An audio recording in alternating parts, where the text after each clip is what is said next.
Recording is on. Recording is on. Então vamos discutir.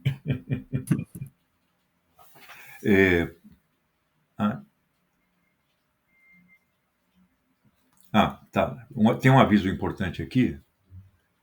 Por favor, certifique-se de ter parado a gravação antes de sair da reunião para garantir que será salva.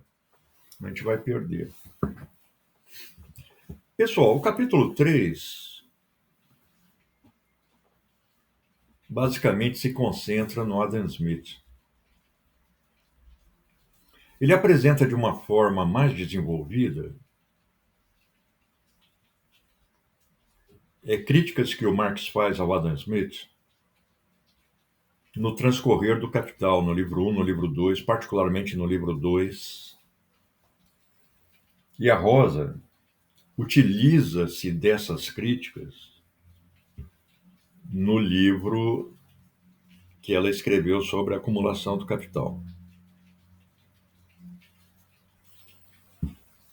Então, em primeiro lugar, aquela ideia de que o valor da mercadoria é resultado do trabalho humano.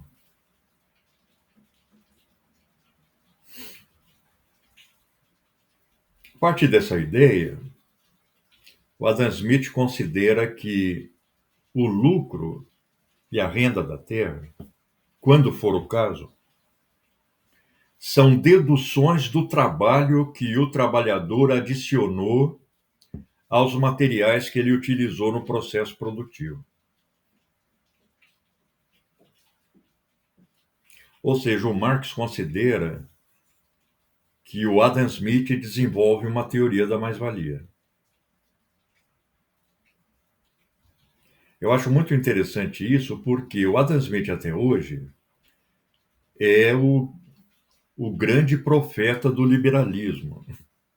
É o Moisés do liberalismo econômico. E esse grande profeta do liberalismo é, por sua vez, o elaborador de uma teoria da mais-valia.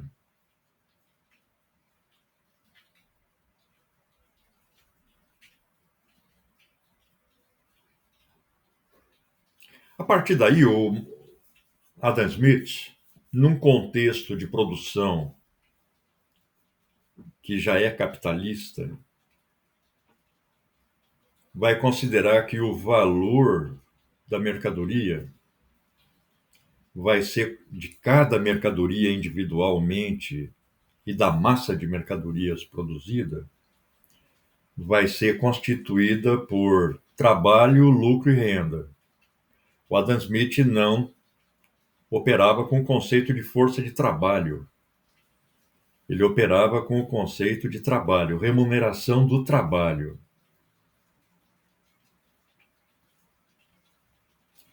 Eventualmente, utilizava a expressão valor do trabalho, que são teses que o Marx critica e altera na elaboração da sua teoria econômica. No Capital, o Marx reitera que o trabalho não tem valor, que ele é fonte de valor.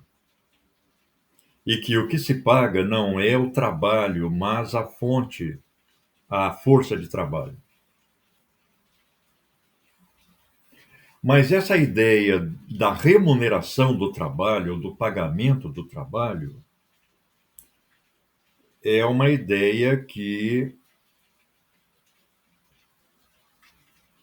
circula no senso comum das relações econômicas, porque tanto o empresário quanto o trabalhador acham que estão o primeiro pagando e o segundo sendo pago pelo trabalho.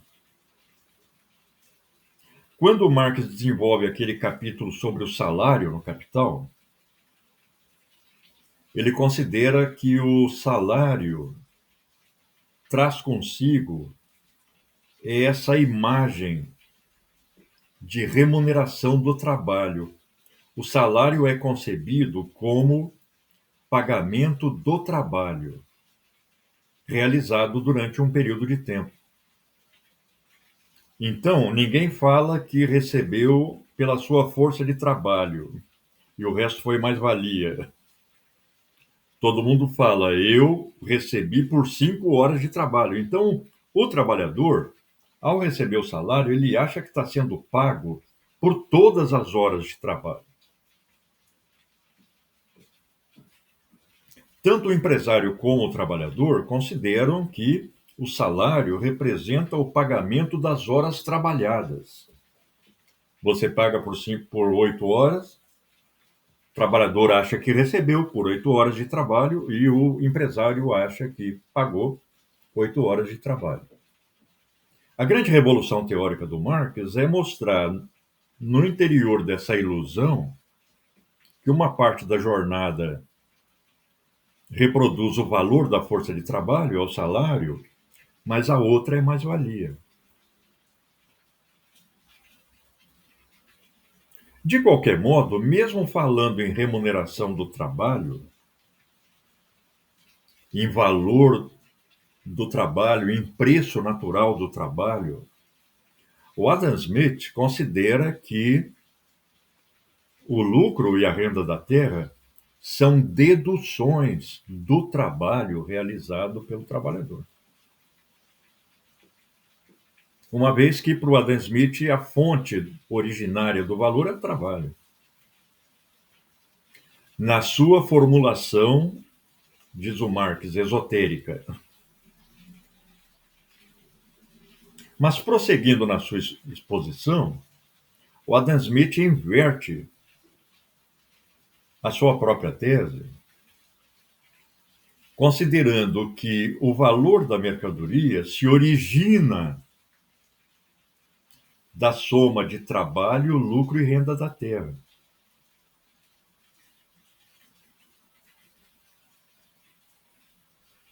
Eu achei bem curioso como o Marx coloca ali que acho que essa é talvez o principal ponto de crítica ali, pelo menos essa primeira parte ali, né, que o Smith, ele, apesar de ter feito certas descobertas ali, tipo, descobrir a mais-valia, embora não formule de uma forma coerente, né, como o Marx vai fazer depois, e outros avanços, assim, em relação aos fisiocratas, embora tenha aspectos onde ele é um pleno fisiocrata, né, como o Marx coloca ali, mas é essa incapacidade dele de ver que ele caiu num círculo vicioso, assim, tipo, que daí o Marx coloca, eventualmente o Smith considera ali, talvez até corretamente, em alguma medida, o lucro e a renda da terra como deduções do trabalho, mas depois como geradores do trabalho, e aí tu não explica nada, porque tu entra num círculo onde não tem como, onde esse valor nem teria como ser gerado dessa forma, né, tipo, sem uma adição de valor ali no processo de produção, mas daí também é uma limitação do Smith de não considerar os meios de produção, né, como elementos ali daquele capital, enfim, só que me assusta que, tipo, o Smith, ele, fez uma obra de uma envergadura muito grande, assim, né, e algumas coisas acabam passando, para ele ter toda essa relevância, né, toda essa influência, ele me parece um erro bem infantil até, assim, né, tipo, acabou preso ali num beco sem saída teórico. O primeiro elemento que você falou, eu acho que é importante, porque o Marx fala que o Adam Smith desenvolve uma teoria da mais-valia, mas essa teoria o Adam Smith não desenvolve independentemente das formas particulares que a mais-valia adquire. Então, essas formas particulares são apresentadas na forma do lucro e da renda da terra. Em determinadas passagens, o Adam Smith chega a falar em um quarto fator, além de trabalho, lucro e renda da terra, que corresponderia aos meios de produção, mas ele também não insere organicamente esses meios de produção na sua teoria. Ele vai inserir quando ele diferencia renda líquida de renda bruta. Mas, claro, ficam várias pontas sem amarração. Por outro lado, o Adam Smith vai considerar que, usando a linguagem do Marx, o valor da mercadoria é constituído apenas por V mais M, ou seja, salário mais mais-valia, capital variável mais mais-valia. E que, mesmo os meios de produção, podem ser reduzidos, em última instância, a V mais M. Aí o Marx fala, assim ele cai numa regressão infinita. A crítica que a Rosa destaca quando ela discute a acumulação do capital no acumulação é exatamente essa, é de que o Adam Smith, quando desenvolve o seu modelo de reprodução do capital, exclui o capital constante, exclui aquilo que foi produzido antes do processo de produção que está ocorrendo agora ou durante esse ano, se considera o ano como unidade produtiva.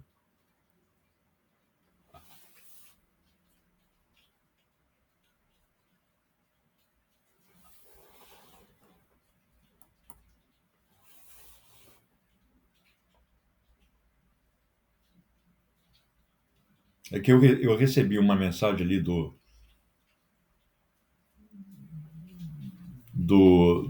da minha conta de e-mail, eu achei que era do Jitsimit.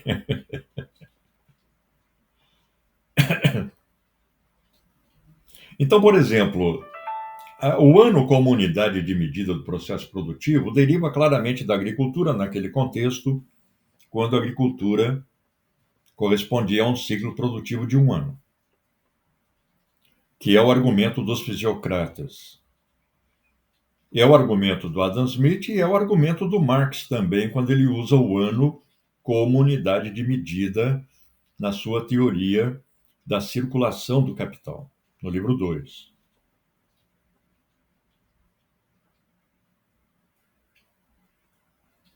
A crítica que o Marx faz no livro 2 e que a Rosa apreende é de que o Adam Smith elimina um elemento crucial da reprodução do capital, que é o capital constante.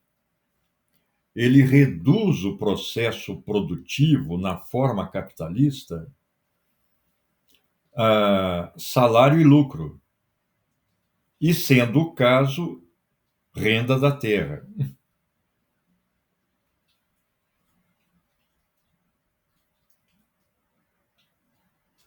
Embora ele aponte o chamado quarto elemento, seria a reprodução do capital constante, ele não integra esse quarto elemento na sua teoria da produção da mercadoria, ou seja, da reprodução do capital, porque para ele, o que o Marx chama de capital constante é regressivamente ser, V mais M também.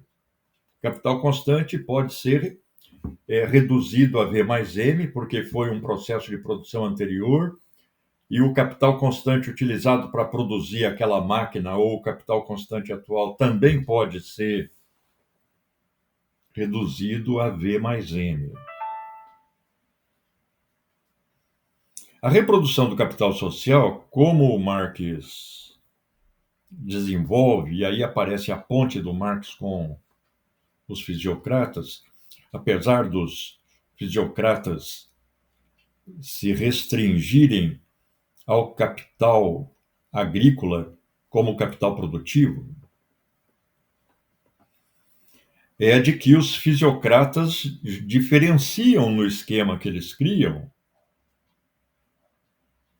o capital constante do capital variável e o capital fixo do capital circulante naqueles conceitos de adiantamentos iniciais ou avanços primitivos e adiantamentos correntes. Os primeiros corresponderiam ao investimento inicial e os segundos ao que o Marx chama de capital circulante. Então, quando o Marx cria aquele esquema de departamento 1, departamento 2, ele pode criar porque ele inclui na reprodução do capital e, portanto, na produção da mercadoria em condições capitalistas, capital constante. Para o Marx, o valor da mercadoria produzida sob a relação capitalista de produção se divide em capital constante, capital variável e mais-valia. Em o valor transmitido pelos meios de produção, o valor reproduzido pelo trabalhador para obter o seu salário e a mais-valia. Então, na medida em que o Adam Smith deixa de lado o C do esquema C mais V mais M, ele torna praticamente impossível um modelo de reprodução do capital social. Por quê? O estuário em que ele deságua é o de que toda a produção vai ser consumida, é o estuário da reprodução simples. Porque toda a produção corresponde a V mais M.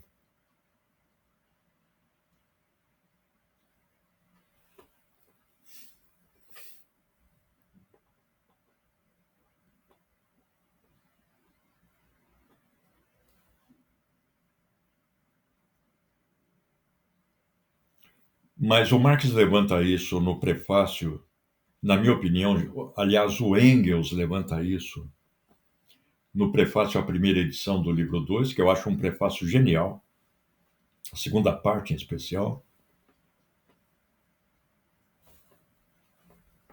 E o Marx levanta em várias passagens da obra e reiteradamente no livro 2,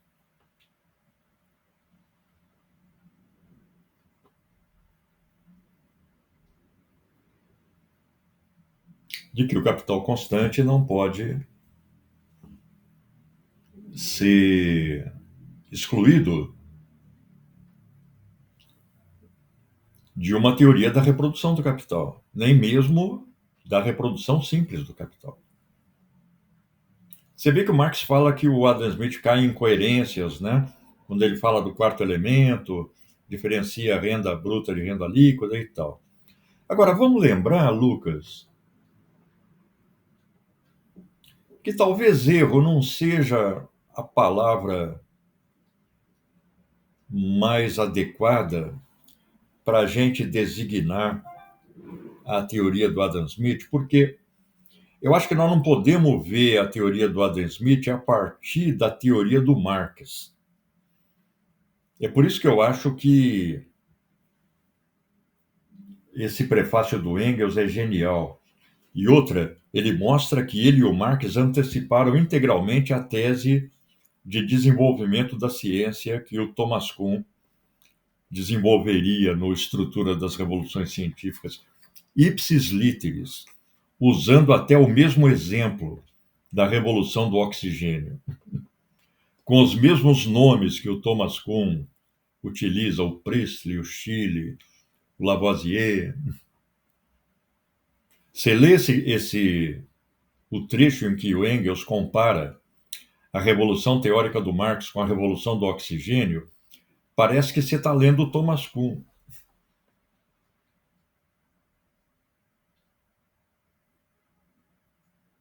Só que o Engels escreveu no final do século XIX, né? Thomas Kuhn na década de 50, para publicar no início da década de 60. Então, existe um elemento de incomensurabilidade entre as duas teorias. Eu acho que nós temos que fazer um esforço, claro, é importante mostrar essas diferenças, né? Mas eu acho que nós temos que fazer um esforço para considerar Adam Smith no seu contexto histórico.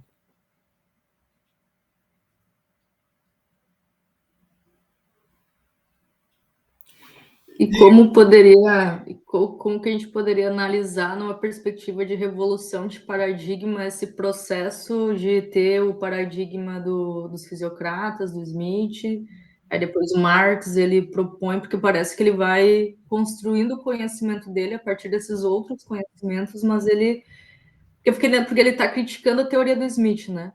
Mas ao mesmo tempo Sim. parece que ele está se baseando na teoria do Smith para construir Não, mas algo. aí é que aparece a antecipação do Thomas Kuhn na obra do Marx e na obra do Engels. Na verdade, o Engels só dá um desenvolvimento teórico maior a uma tese que o Marx já vinha desenvolvendo antes.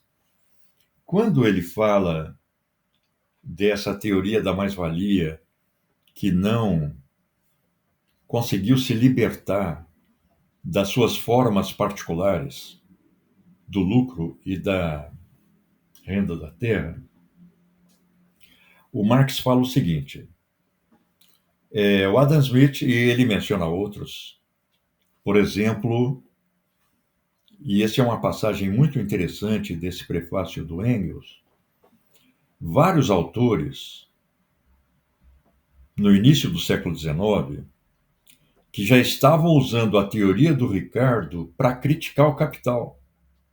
O próprio Robert Owen, aquele socialista utópico que era industrial na Inglaterra, mas ele cita também um Hodgkin e outros, que já estavam contrapondo ao Ricardo a teoria do Ricardo e antecipando uma crítica que o Marx desenvolveria. Ou seja, ali já começa a ocorrer uma revolução teórica. Mas o Marx fala sobre esses autores, e com tanto mais razão, o Ricardo, que era um seguidor do Adam Smith, ele fala, eles não conseguiram desenvolver uma teoria, a expressão é do Engels, absoluta da mais-valia, ou seja, uma teoria abstrata ou genérica da mais-valia, desvinculando-a tanto das suas formas particulares, como lucro e renda da terra.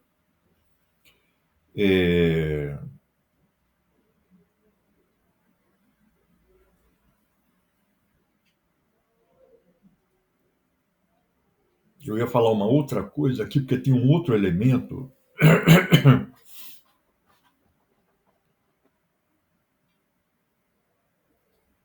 Assim, quanto da figura do lucro como relação entre mais-valia e o conjunto do capital, e não relação da mais-valia com o trabalho do trabalhador, com o salário. O Marx fala, eles não conseguiram desenvolver essa teoria porque eles ficaram apegados às categorias antigas. O Marx usa a noção de categoria para designar os conceitos econômicos, né? Aí ele fala, é preciso uma reelaboração completa das categorias. E isso que o Engels desenvolve, e aí é que aparece a revolução teórica. Para desenvolver uma teoria da mais-valia, o Marx reelaborou as categorias da economia política.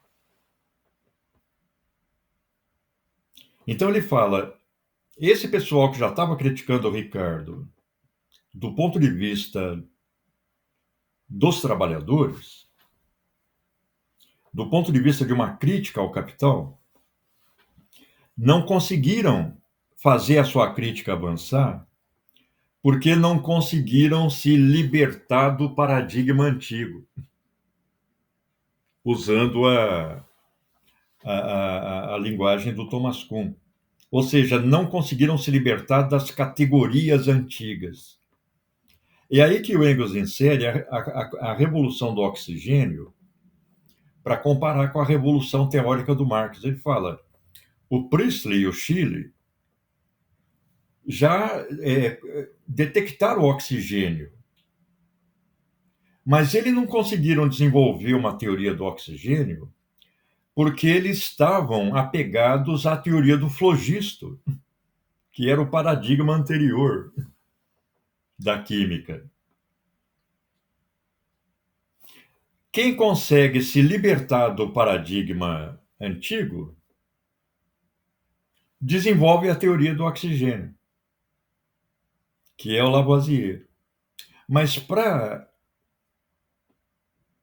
desenvolver a teoria do oxigênio, foi preciso desenvolver novas categorias, uma nova teoria, ou seja, realizar uma revolução paradigmática. Vou levar em conta que revolução paradigmática, para o Thomas Kuhn, fundamentalmente é revolução teórica. É substituir o sistema heliocêntrico, o sistema geocêntrico pelo heliocêntrico. São teorias incomensuráveis. Então, há uma cisão qualitativa, há uma cisão revolucionária entre a obra do Marx e a obra do Adam Smith. E a obra do Ricardo. Mas vejam que o Marx, ele, e o Engels aponta isso para desqualificar aquela tese do Rodbertus, de que o Rodbertus é que tinha desenvolvido uma teoria da mais-valia. Esse Rodbertus, Jagetzow, aquele economista alemão medíocre que a Rosa, inclusive, critica na acumulação do capital, ele, quando vê a teoria do Marx, ele fala, mas eu já desenvolvi isso num texto de 1830 e poucos. E aí ele acrescenta, só que de forma mais concisa. Aí o Engels mostra que o Marx vai mostrando que uma teoria da mais-valia já estava nos fisiocratas no século XVII. Já estava no Adam Smith, já estava no David Ricardo. O Marx nunca se apresentou como um inventor da teoria da mais-valia. E aí ele falou, o Engels, olha, o Marx, ele só tomou contato com essa carta do Rodbertus, onde ele afirma isso, em 1859. E mesmo assim o Marx considera que o Rodbertus não estaria desenvolvendo uma teoria da mais-valia, mas uma nova teoria da renda da terra.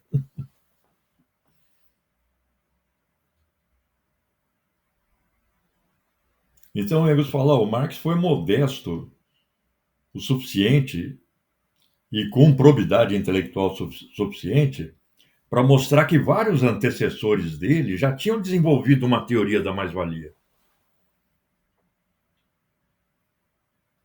Mas uma teoria da mais-valia se torna uma teoria absoluta, para usar a expressão do Engels, quando todo o sistema categorial é revolucionado. E o Marx faz isso, inclusive criando novas categorias, algumas delas centrais nessa revolução teórica, como é o caso dos conceitos de trabalho útil e trabalho abstrato. Vejam que quando o Marx expõe a sua noção de trabalho útil e trabalho genérico, ou trabalho humano abstrato, ele fala, é muito importante a gente compreender isso, porque a compreensibilidade da economia política encontra a sua fonte emanadora nesses conceitos. Ele fala, nós só vamos compreender toda a economia política, ou seja, em outras palavras, nós só vamos entender o novo paradigma que eu estou desenvolvendo a partir desses conceitos. E, quando a gente lê atentamente o argumento do Marx em torno de trabalho abstrato, a noção de trabalho útil é clara nele, não tem ambiguidades. Mas quando ele desenvolve a noção de trabalho abstrato,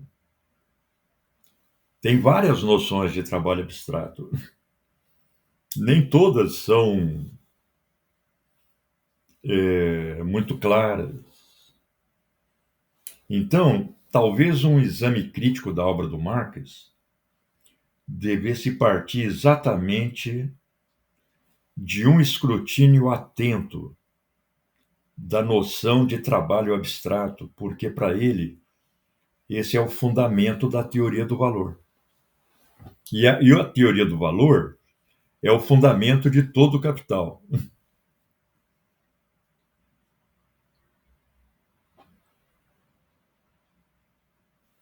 Eu não estou tendo tempo de parar, mas quando eu estava relendo isso para discutir com o pessoal aí do grupo novo do livro 1, eu peguei eu peguei as várias edições. Eu peguei a primeira edição, a segunda edição, a terceira e a quarta. E a edição francesa.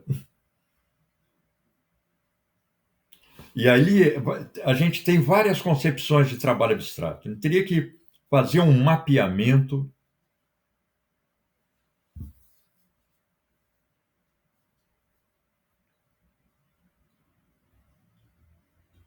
e ver onde é que está a consistência da teoria marxiana em relação a isso. Ele chega a uma noção muito... Qual seria o termo? Empírica, talvez, não sei se esse é o termo adequado, quando ele identifica o trabalho abstrato com o dispêndio produtivo de energia mental e física, de energia fisiológica.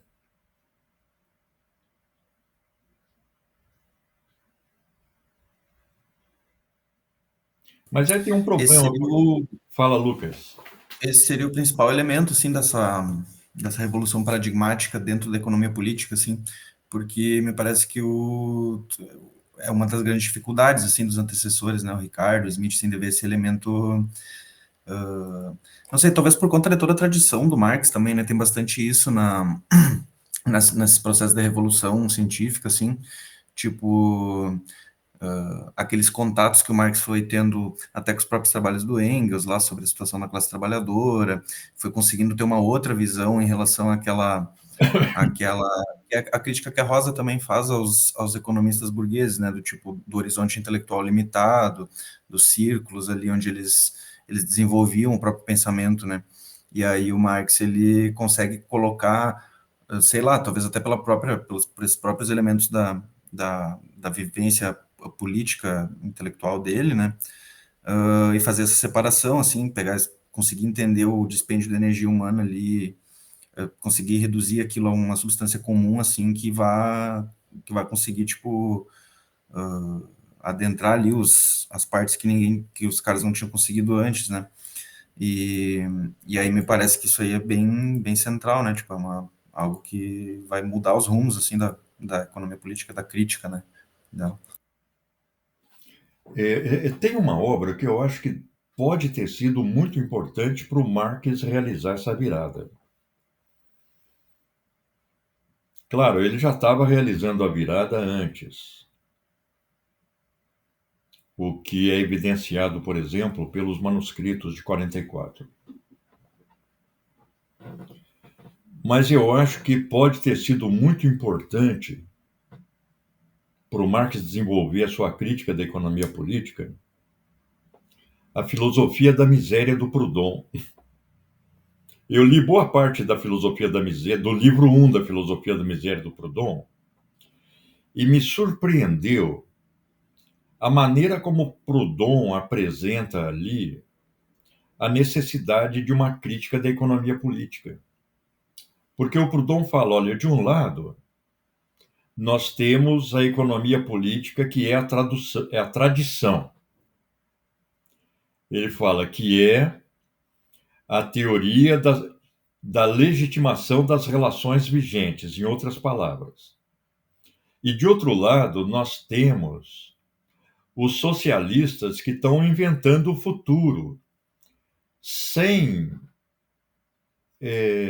compreender a estrutura da sociedade, particularmente a sua estrutura econômica.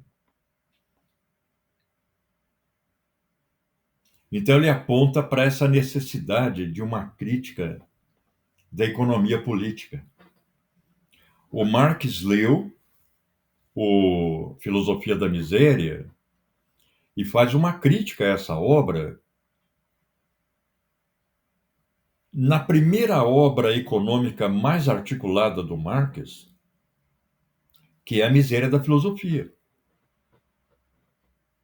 A Miséria da Filosofia já é uma crítica ao Proudhon, mas, ao mesmo tempo, é um passo importante no desenvolvimento da crítica da economia política desenvolvida pelo Marx. Você vê que há uma evolução, né? Por exemplo, em que momento aparece para o Marx o conceito, em que momento ele cria o conceito de força de trabalho? Pode estar muito ligado a essa noção de trabalho abstrato. Porque, antes dele desenvolver isso, a gente vê no manifesto. Ele falava, a gente vê no Trabalho Assalariado e Capital, em que ele ainda fala em remuneração do trabalho. Por exemplo, edições posteriores do manifesto substituíram trabalho por força de trabalho, mas aí é um anacronismo, né? Em 1847, o Marx ainda falava em remuneração do trabalho. Ele ainda estava usando as categorias antigas para repetir a própria linguagem dele.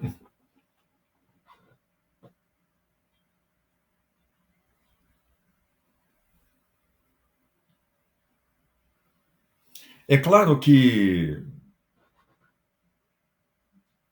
em certo sentido, o Adam Smith ainda era um contemporâneo do Marx.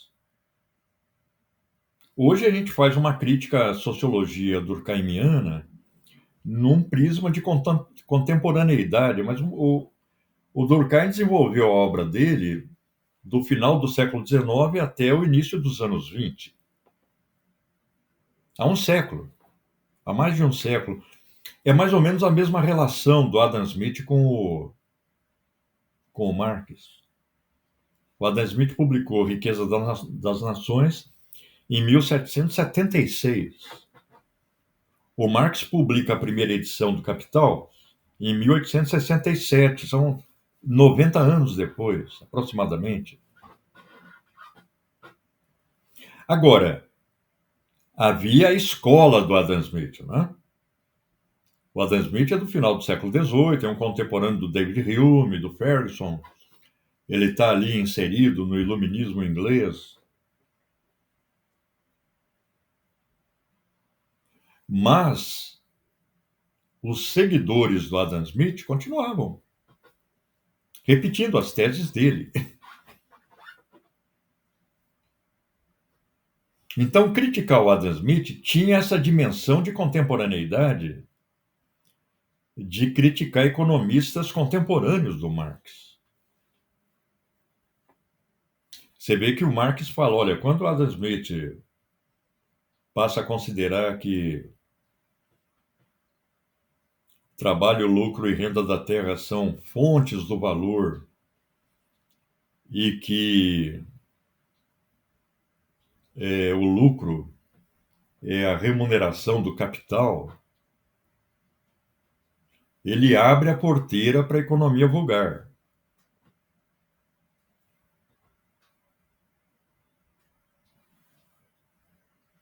Que o Marx falava, já não é uma economia científica, é uma economia apologética. É uma economia que transita no âmbito das aparências, no âmbito do senso comum, para procurar sempre legitimar as relações capitalistas de produção.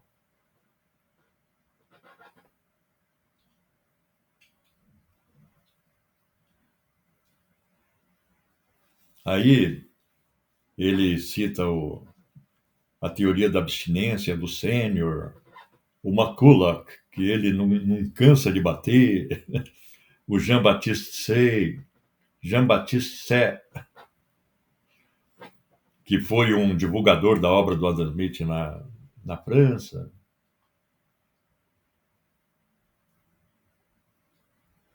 Que tem um aspecto também nessa trajetória intelectual do Marx. Assim como Adam Smith teve uma experiência francesa que influenciou o desenvolvimento da obra dele, ele conviveu com os fisiocratas, conversou com os fisiocratas. Há teses fisiocratas na obra do Adam Smith, diz o Marx. O Adam Smith viveu na França há um certo tempo e compartilhou aquele debate intelectual, aquele mundo intelectual.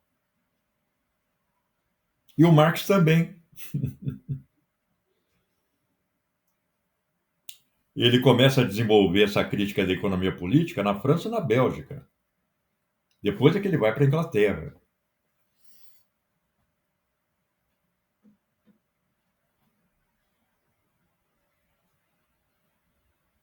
E aí, claro, o contexto da Inglaterra era o contexto capitalista mais desenvolvido naquele momento, né?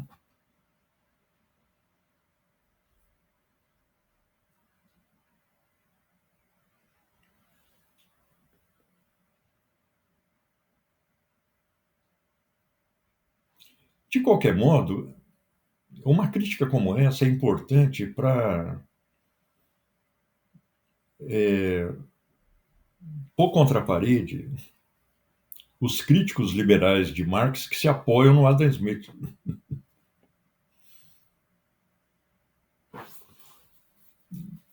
Uma vez que o Adam Smith desenvolve uma teoria da mais-valia.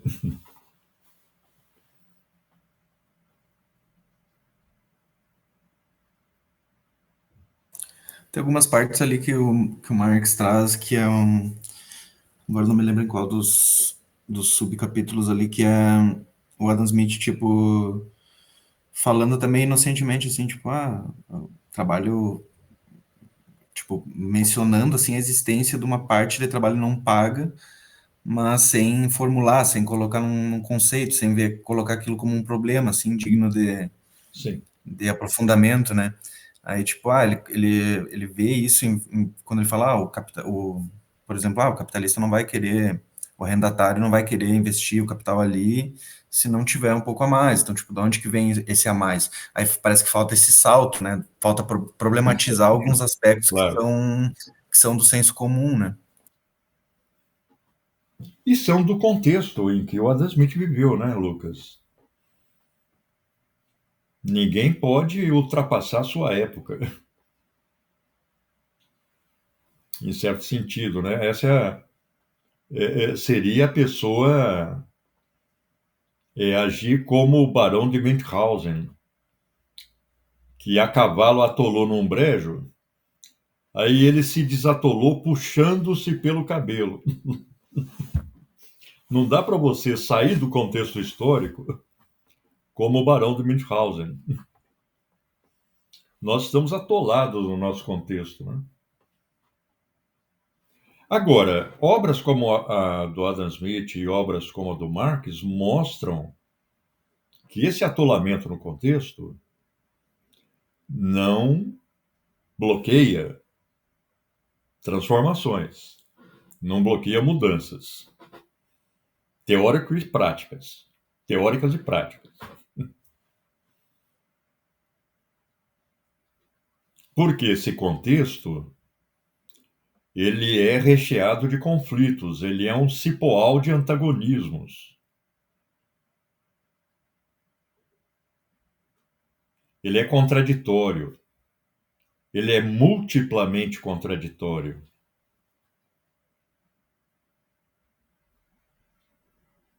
Então tem que se movimentar, como dizia o Galileu. E por se move, declarou o Galileu lá contra a igreja.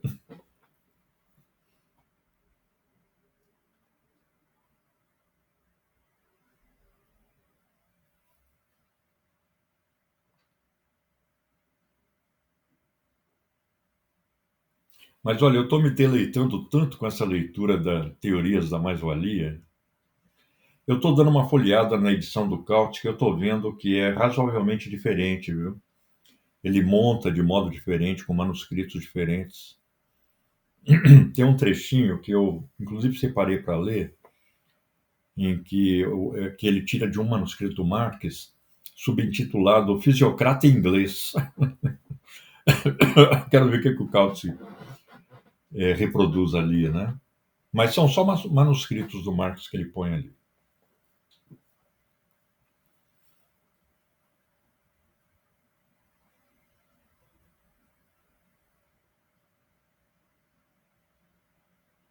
Quer dizer, uma coisa que fica muito patente no Capital tinha um menino da filosofia que uma vez levantou isso. Ele dizendo, olha, quando a gente lê o Capital, a gente já está diante de uma obra contemporânea, no sentido de que o Marx faz referência a todas as suas fontes. Então ele cita... claro, ele não tem 100% de razão nisso, não que o Marx, de vez em quando, reproduz lá alguma coisa e não aponta a fonte, né? E quando ele está falando de mundo colonial e etc., às vezes ele desenvolve lá um raciocínio que ele tem que ter tirado de algum lugar, mas não cita. Mas no fundamental, as obras que ele critica, ele reproduz, aponta o autor. Então, ele recheia o livro de referências bibliográficas. Você pega uma obra aí do século XVIII, não tem isso. O cara vai escrevendo. Ele faz referência a terceiros, mas não identifica autor, página, de onde tirou. Ele só se confronta com a tese, tal como ele elabora. Isso que é o legal do Marx, e nessa leitura tá muito bom, porque ele vai entrando nas categorias de uma forma que tu vai bem mais denso, assim. E aí ele daí explica essa revolução categórica que ele faz, mas ele vai e pega as contradições e ele tá discutindo em cima do autor, né? E aí ele vai fazendo isso de uma maneira exaustiva até, mas fica muito bom. É algo que aparece assim, muito conciso, né? No Capital, por exemplo. Aí são várias páginas, né? É circunstanciado, né? É ele lendo o autor e escrutinando as teses e fazendo a crítica ao mesmo tempo. O livro inteiro é isso, né? Vai ser isso, assim, ele vai... Mas no Capital isso tá muito presente também, né? Daqui a pouco ele tá aplicando as categorias dele, tá discutindo a realidade, daqui a pouco ele tá fazendo a revisão da literatura, só que ele tá discutindo de uma maneira muito... Parece que ele tá discutindo com o autor, assim, mas ele tá entrando naquelas categorias. Ele tem uma força de abstração muito grande, né? Eu fico impressionado, assim, porque ele fez isso... Ele fez isso em várias áreas, né? Em vários campos diferentes, assim, de pesquisa, e vai... Concatenando, né? Claro, eu acho que o Marx é um intelecto renascentista em pleno século XIX, né? Ele não é um especialista, ele não é um economista, embora ele se intitulasse economista já na miséria da filosofia, ele faz crítica da teoria política, ele critica a filosofia, religião. Quer dizer, assim como os intelectuais da Renascença transitavam, né, por vários campos.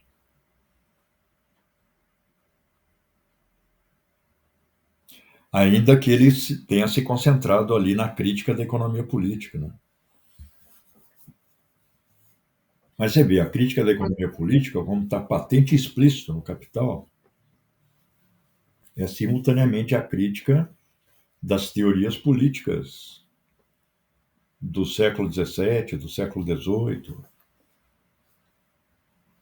Mas essa é uma questão interessante, assim, se era comum isso até, que esse tipo de escrita do Marx, que ele vai escrevendo e articulando e vai escrevendo que né, vai revisando ali na escrita, então fica muito presente para a gente o processo do pensamento dele, porque tu vai acompanhando, assim, ou se é comum, assim, se numa época, num contexto, era comum que que os economistas, enfim, eles escrevessem dessa forma, sabe? Ou se era algo mais do Marx, assim. O Engels não é muito assim, né? Mas é um pouco também. Eu acho Mas que, não por conheço. exemplo, fala, Lucas. Não, não abri. Ah, tá. Claro, na segunda metade do século XIX, a gente já começa a observar obras com uma estrutura que o Capital apresenta, né?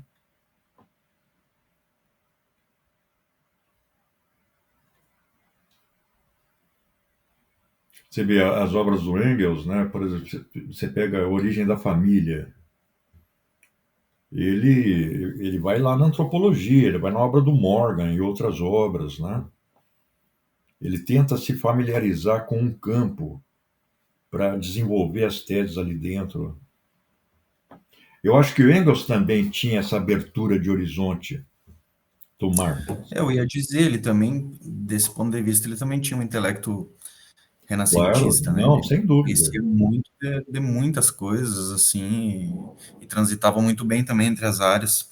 E, pá, a origem da família, tipo, antropologicamente, assim, é bem à frente do tempo, assim, porque o que estava hegemônico na época, assim, o que o próprio Engels lia, né? Ele mesmo conseguiu ir à frente, assim, em alguns aspectos. E aí os dois se encontraram, né? O curioso da história é isso, né? Os dois se encontraram e produziram a obra que saiu, né? Por exemplo, esse grupo da segunda estavam comentando que, em função das disciplinas lá da história, eles leram o papel do trabalho na transformação do macaco em homem, né, do Engels. E estão achando um texto importante, e é um texto importante.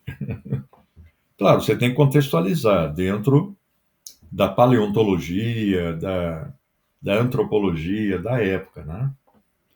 Mas é um texto que derruba todo o discurso religioso, né? Falou, nós somos autoprodução, nós nos produzimos pelo nosso trabalho, inclusive fisicamente. O nosso intelecto, a nossa capacidade cerebral, manual, a nossa linguagem, o formato que o nosso corpo tem hoje, resulta de milênios de trabalho, de exercício do trabalho. Claro, o trabalho é uma ascese, no sentido que a palavra tem no original, quer dizer, é um exercício. Se você ficar fazendo exercício intelectual ou físico, seu corpo vai mudando no sentido daquele exercício. Você vê esse pessoal de academia aí. Depois de um certo tempo, o corpo está todo modificado em função do exercício que a pessoa faz. Trabalho é um exercício, mas é um exercício social, em que você tem que interagir com as outras pessoas, você tem que projetar. Para projetar, você tem que desenvolver sua capacidade intelectual.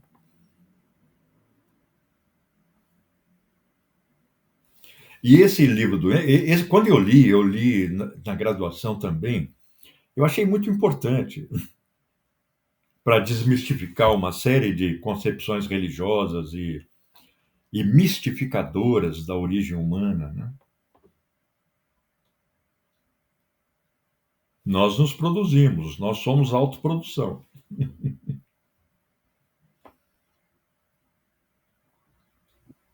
Eu gosto dos textos do Engels também. Ele tem uma capacidade de síntese também mais.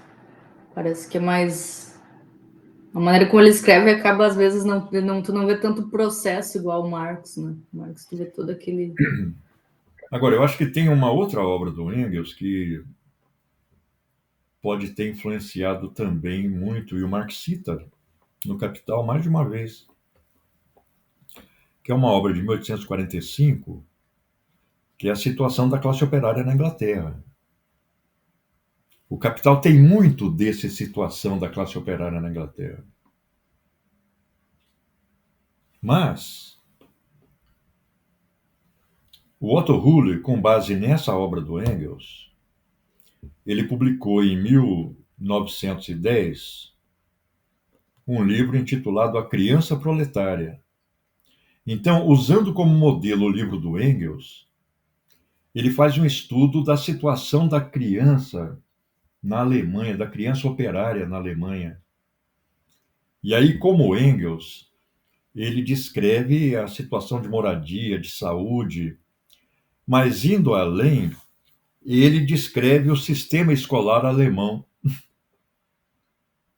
Então ele fala, na Alemanha, para a criança operária, nós temos as Volksschule, que são escolas com professores mal qualificados, com salas lotadas, com currículos carregados de nacionalismo e de religião, e os Klasseninstitut, que são escolas particulares para estudantes ricos, com currículos que trazem o que há de mais avançado na ciência, professores ultraqualificados.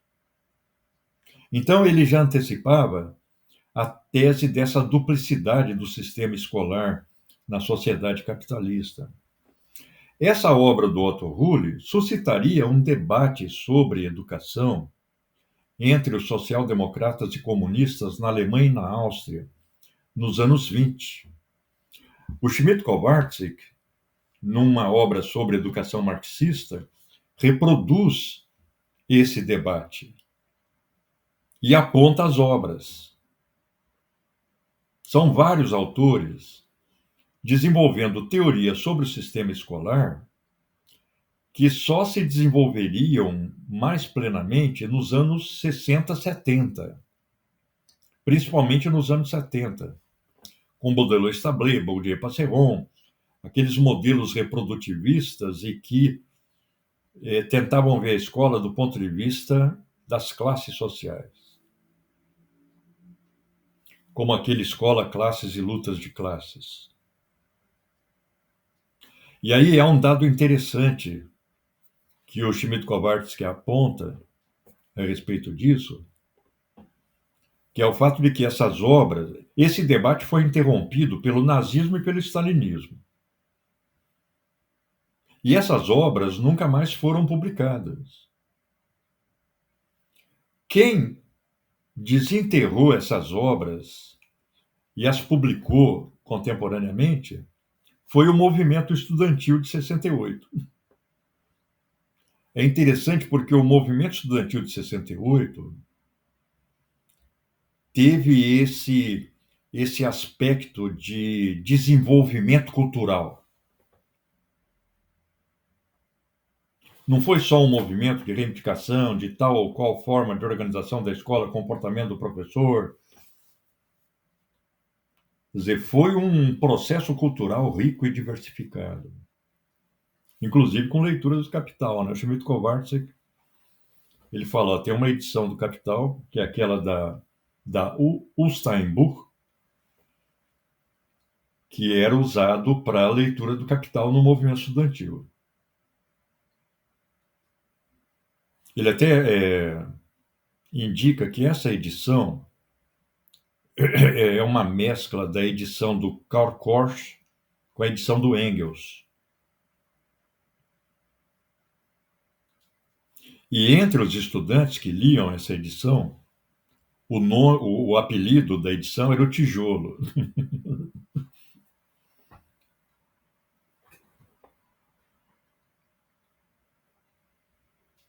Então, tinha um processo de leitura do Capital, além, claro, de reedição dessas obras que representavam um marxismo heterodoxo, um marxismo de debate. Teve esse aspecto cultural que envolveu até a leitura do Capital, né, no movimento estudantil.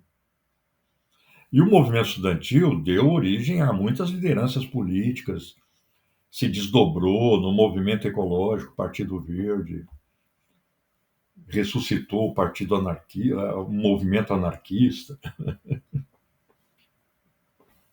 deu uma chacoalhada nos partidos comunistas, dos socialistas, né?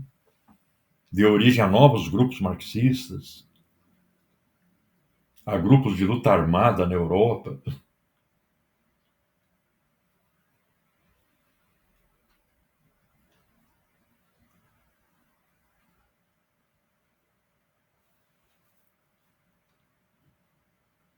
Eu tive na Itália em 77, ou 76, 77, e estava lá um agito por causa dos grupos de luta armada, né? Eram as Brigadas Vermelhas, o Lota Contínua.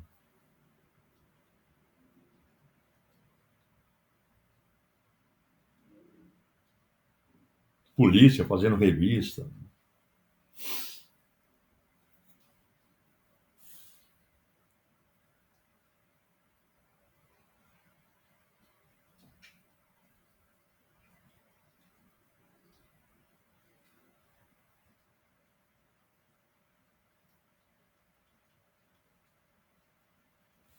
É, em certo sentido, uma contradição você pegar o Capital e publicar numa coleção chamada Os Economistas. Que o Capital vai muito além, né?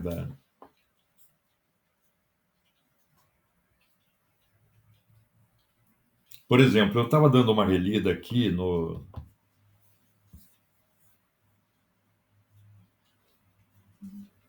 Capital da Abril,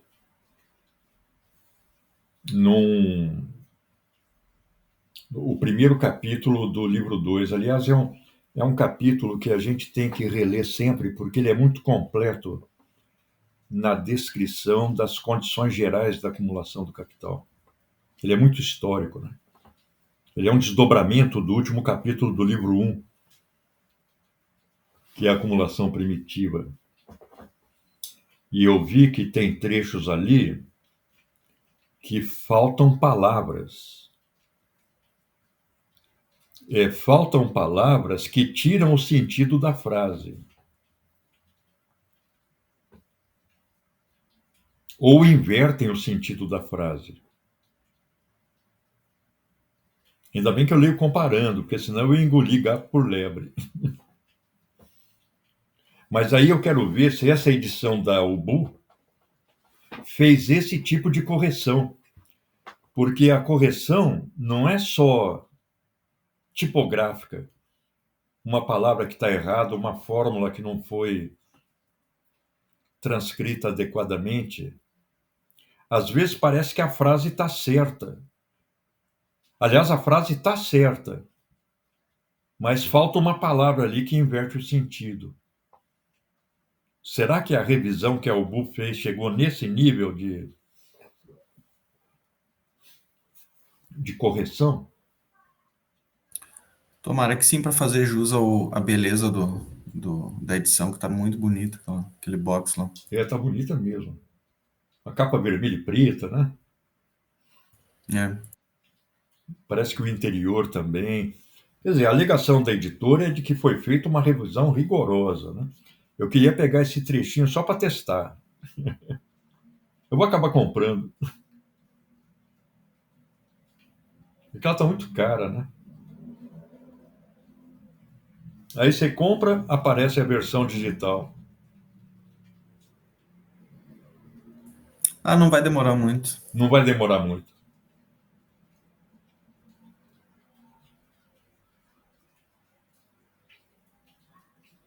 Mas eu achei importante.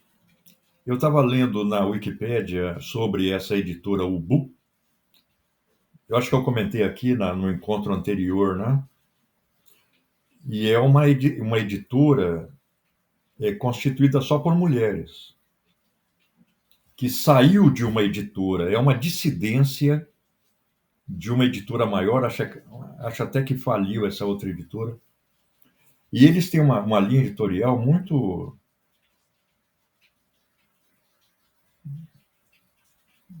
boa, na minha opinião, né? Uma linha editorial crítica, né? Muita coisa de feminismo, de crítica ao capitalismo, situação da classe trabalhadora e tal, né?